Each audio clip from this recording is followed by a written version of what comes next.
Yeah. Okay. Now with me, I have carried bandages. Okay. That are in our first aid kit, and I've also carried dressings, wound dressings. I wanted to show how we use a wound dressing, how we use a bandage, where we use them differently, and of course, I have with me a pair of gloves. Remember, we say that before you give a casualty first aid, isn't it? You need to protect yourself by using what we call the PPE.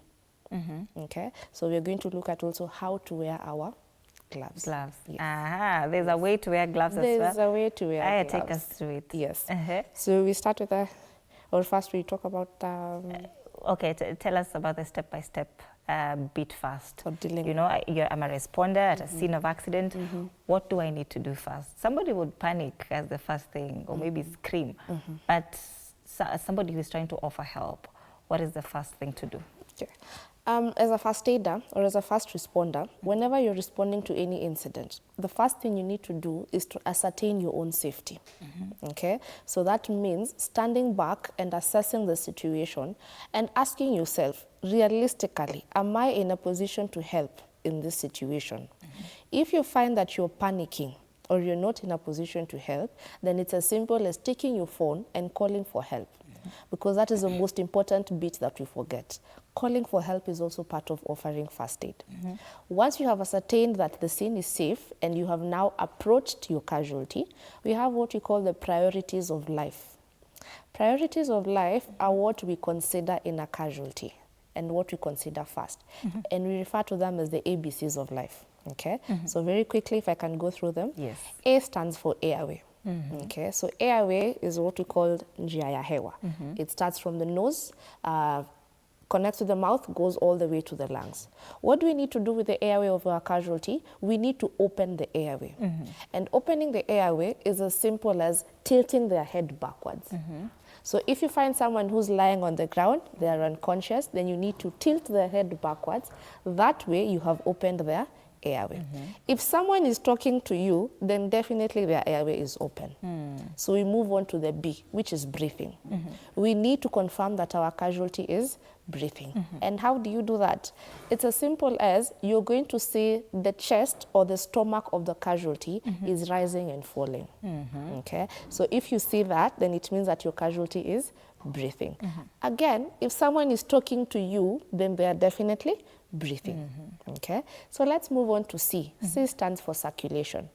Now, circulation is how blood flows in our body. Okay, so what facilitates this? It is our heart. So basically, we are asking, how can you feel for the heartbeat? Is our casualty's heart beating? And we use what we normally call the pulse points. The most common one that I think we all know is the one at the neck. Okay, so you put two fingers at the casualty's neck. Find if you can hear we call it the do do do sound. That is the heartbeat. So once you have ascertained that your casualty's airway is open, your casualty is breathing, your casualty has a pulse or circulation, then we go ahead and now look for what you call the life-threatening injuries.